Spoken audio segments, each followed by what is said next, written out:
What's going on, Chavez Slovakia? It's your boy Chavez here with my wife. I'm discovering I have a lot of things I can do with the size of my hair. Let me get it nice and close to you, okay? Okay, I think maybe you're too close, my love. Hey, I think... Hear me out. I'm excited. How you doing? Hello. You look pretty, by the way. I haven't seen my wife in an hour. She's been locked in a dungeon doing her makeup. My sister's having a freaking baby.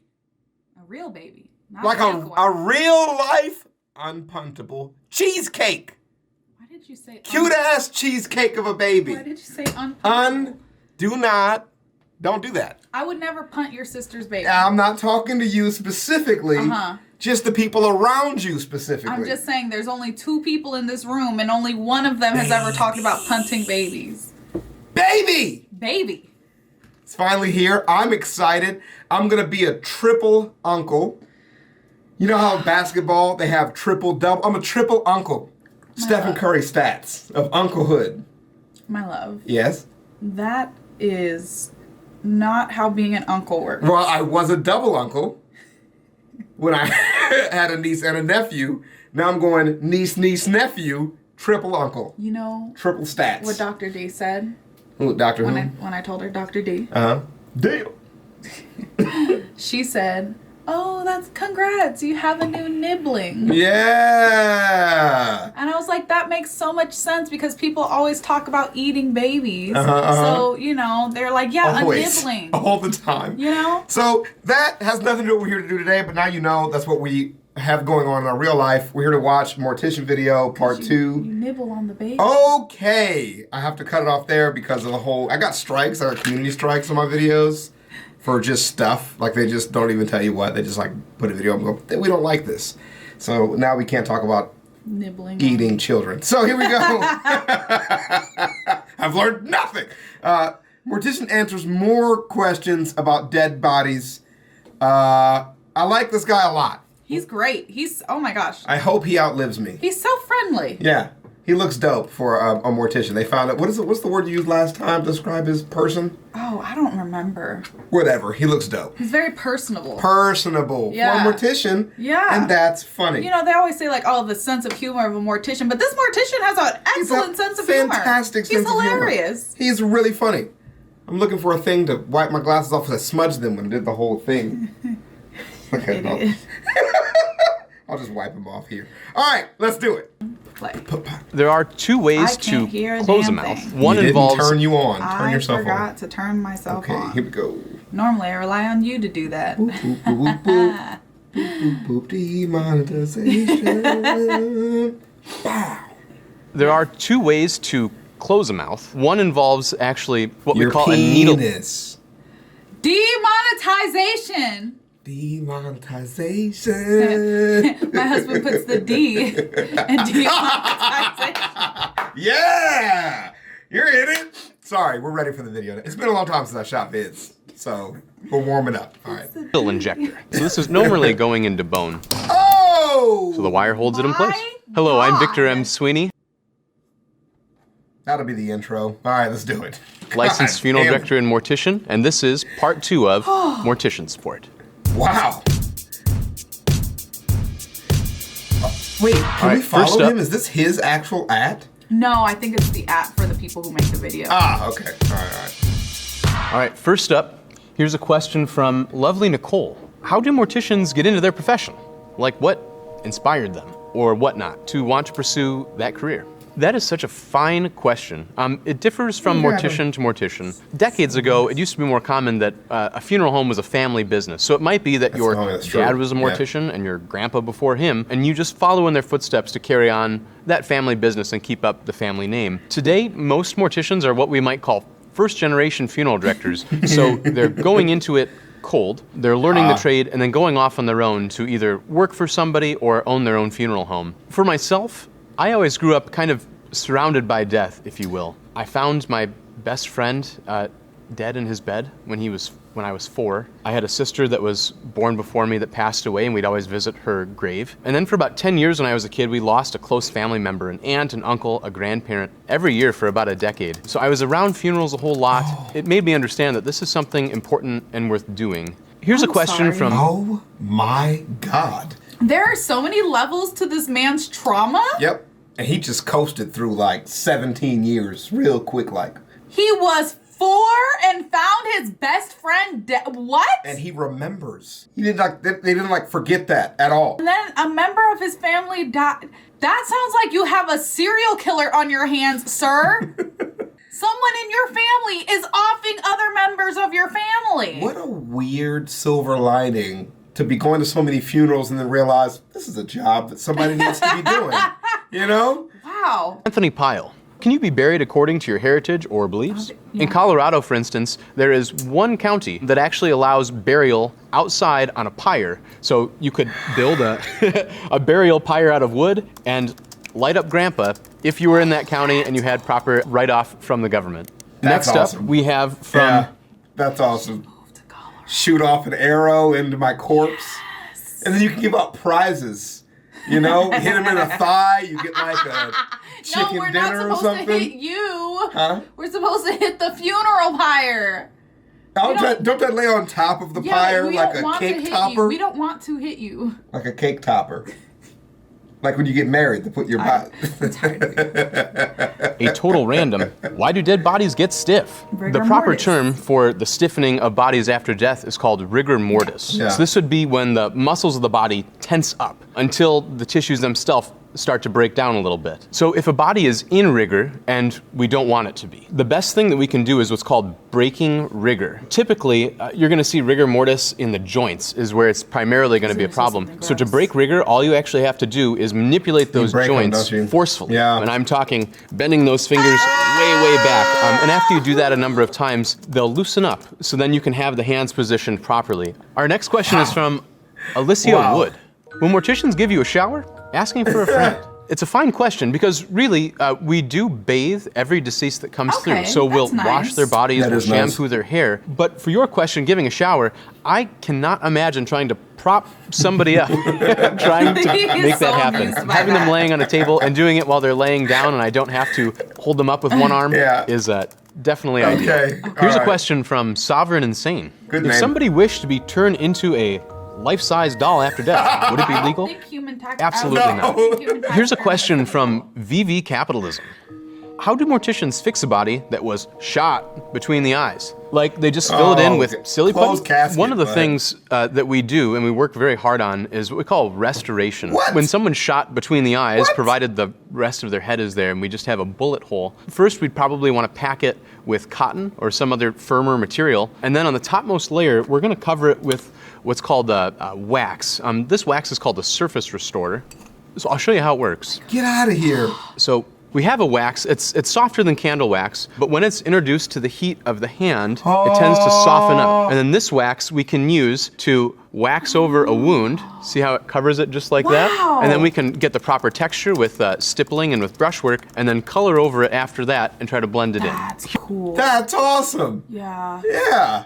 that's super dope. Here's a question from Genealogy Jill. Are sky burials legal in the United is a sky States? burial? So a sky burial is where you leave a body out on a high place for vultures and other good animals Lord. to pick apart. It is not No, legal. that doesn't sound. Here's a question from Kelly Elizabeth. Ew. Do morticians really sew your mouth shut when you're dead? Hashtag Do the thing. the right. The answer Do to the that thing. is yes, and also no. You might be thinking that we're talking about sewing the lips. We generally don't sew the lips closed. You can imagine how much time and how much fine detail it would take to do that. There are two ways to close a mouth. see it. One involves actually using suture to bring the jawbone up with a needle Okay. and some thread. This is a large S-curve needle. You would go Oh. up out of the nose, across the septum, back down, and then you're actually going to go through the frenulum of your lip here. There's usually a little piece of skin. You'll go through that all on the inside of your mouth. Once you do that, you can just pull the two ends together, and it tightens the jaw right up. The other method of closing a mouth is with what we Okay. call a needle injector. That's what I wanna We have a see. mouth here, No. and we're going to take this needle injector, it. and it's a piston, you see? It clicks. Hey! So this piston is going to drive our sharp brad into the wood here, just as a demonstration. So this is normally going into bone. Oh my. So there's our bottom one. God. And there's our top one, and then you simply twist them together, So the wire holds it in place. Once the That's jaw itself is insane. closed, the lips and the rest of the mouth take their form very naturally. Yeah, that's Here's intense. a question from Haley Hay. How do morticians do people they know's bodies? I could never. I actually do that pretty frequently. And honestly, it's kind of nice because you know. Why do people around you keep dying? Besides the fact that you're a mortician and like that's like your job. We There can't are talk to you about better ways to drum up business for yourself. it. You think it's like he's doing it? That's definitely the plot.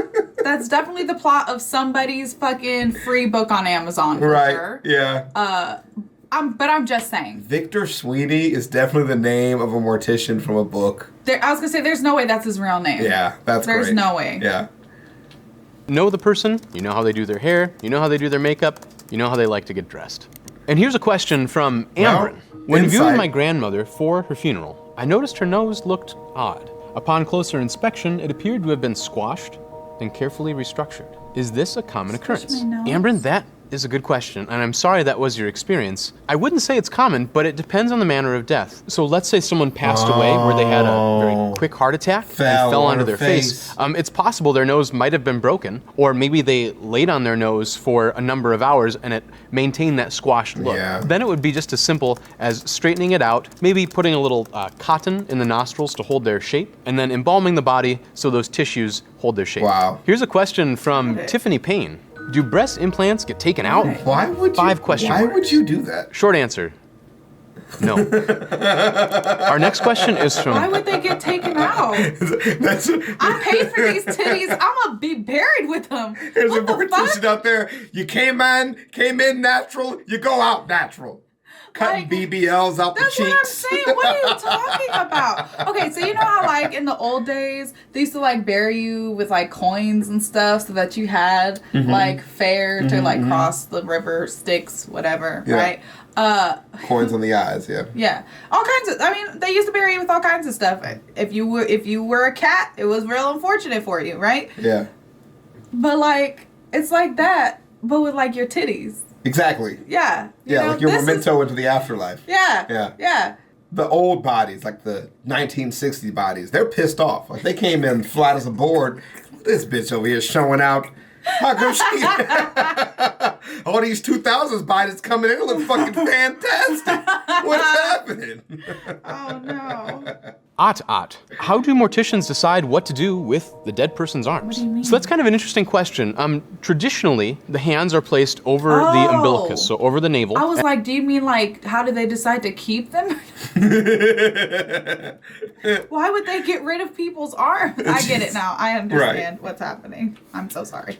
Interesting question. Traditionally, the hands are placed over the umbilicus, so over the navel, and almost always the hands are going to be positioned left over right. The reason being is that more often than not, by the time you pass away, you will have been married, so we want the hand with the wedding ring to be on top so people can married. see it. Yeah. Maybe the variation on that is why if we we're have someone showing you. who's very large and in the casket, sometimes their hands don't quite reach up, or maybe they would meet, but it's so high up in the casket we wouldn't be able to close the lid securely. So if that's the case, we usually just put the hands at the side, typically resting just on top of the hips. Cool. Here's a question from Aaron Execution.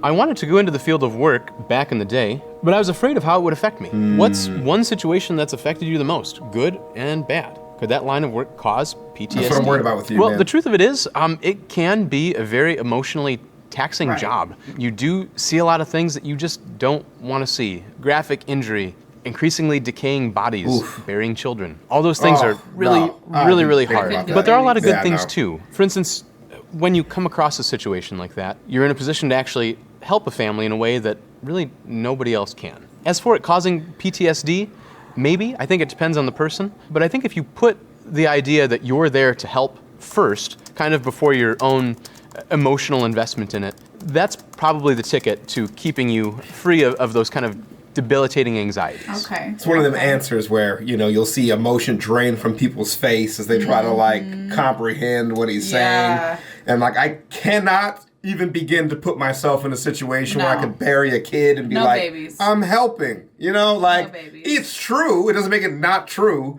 but that would be the last thing on my mind. I definitely feel like it's a job that requires a lot of emotional fortitude to begin with. Right. And I'm just sitting here like, I just cried over a robot like 2 weeks ago. Yeah. I cannot do this job. I mean, I don't think transitioning from a job with extreme emotional investment, like running a YouTube channel, which as funny as that might have sounded like 5 years ago now, I think people really are aware running a community is hard. You know what I mean? Absolutely. And like balancing that with something where he's at, where, I mean, it's like, you cannot get invested in your case-by-case basis. You know, so yeah, I don't think that would be a successful transition. Next up, we have a question from Horror of the Orient. Why do dead bodies have to be prepared and shit? Wait, no. Just toss me. Wait, no, because the at is even better. What is it? Horror of the Orient. Orient Express. Why That's so good. That's so good. do dead bodies have to be prepared and shit? Just toss me into the ocean. Why is it so complicated? Just drop me in and let the orcas eat me. Dolphins. That could possibly be an option if we're talking about burial at sea. The reason we prepare bodies is to provide time for families to gather. Right. More often than not, states are going to have a limit between the time a person passes away and when they have to be either buried or cremated. With embalming, it actually negates the necessity to bury a person right away. So let's say we're having a funeral. Okay. And we have families coming from both sides of the country. Hard to do that in 72 hours, let's say. Right. If we embalm a body, then we don't have to worry so much about the timing, and we can delay it a little bit if we need to. I don't have a great deal of experience with burial at sea, being in the most landlocked state in the country. but there are protocols for shrouding and wrapping and then disposing of a body a certain number of miles out on the coast. Most landlocked state in the country. Okay. Kansas? Oregon. What? Do you want to try again? No. You, Final do you, answer. Do you want to lock that in? Good answer. Yeah. Let's look up a map of the U.S. That's pretty good. I'm proud of my work. Kansas is literally in the center. Kansas, yeah. He's in Kansas. Yeah. Oregon. Right? Clearly Oregon. Most of them are landlocked. But he said the most landlocked. Honestly, that means he's in the middle. It's Kansas. Honestly, probably Colorado Or maybe the one Wyoming. above Kansas, whatever that is. Nebraska is like north? Really? I'm going to just stop this right now. I don't even have a joke for that. We just need to. It's like. We have a video we're going to do of that already, so don't get too ahead of yourself. But I didn't know. Yeah. It's weird, huh? Homeschooling. Good job. So that way, when it goes overboard, it doesn't wash up on shore, and the orcas get to eat you just as you wished. Here's the next question from $. Do morticians really remove all the inside organs and put them at the foot of the dead person in What? a casket? Or is that a lie? Thankfully, that is an outright lie. What? Typically, with an embalming, we don't have to remove the organs at Why all. would They they can just do stay that? right in the body. Even if we have an autopsy in which the organs have been removed for study, they're typically placed back in the body cavity. So putting them in a bag at the end, Just like a not big going to pile of happen. organs And at any in their rate, it's a body. huge liability. What if it broke open? Or what if it was just sloshing around in the end as you carried the casket out? You don't want that. We don't want that. No. Thanks. Our next question is from Frantic Woman. Can morticians put facial expressions on the dead? That is a great question. Yes, more or less. So typically a person's facial expression will almost make itself when we close the jaw and set the features. Now there are things we can do to help create a more pleasant expression. Things like filling in some of the cheek. Let's say they've gotten older, maybe losing some of their muscle tone. We can fill in the cheek with some cotton or possibly some fluid that we can inject in to bulk it up a little bit. One of the things that I always do is I put a little bit of cotton inside the mouth under the turn at your mouth when you smile. In my experience, generally people that smile more have nicer expressions when they're in the casket. Great. And people that are frowners, they tend to frown in the casket as well. Wow. I would like to be winking. He's going to just have both your eyes closed. I'm ending this video. It's going to be very depressing. I am ending this video. No, fuck you. There was no reason for that level of disrespect. That's what your dead face will look like. Thanks for joining us for this video. It's been a pleasant evening that I've had. I love my wife. I love my life. And We love the new baby. And we love the new baby. Cheesecake baby! Why do you keep calling her a cheesecake? Look like a big old cute cheesecake. See that big old big cheek? No, she's not. No. Chiku. Although that does fit. Cute. That's calling her nibbling. I'm saying though, adorbs, totes adorbs. All right, love you guys. I'll see you guys around. Peace.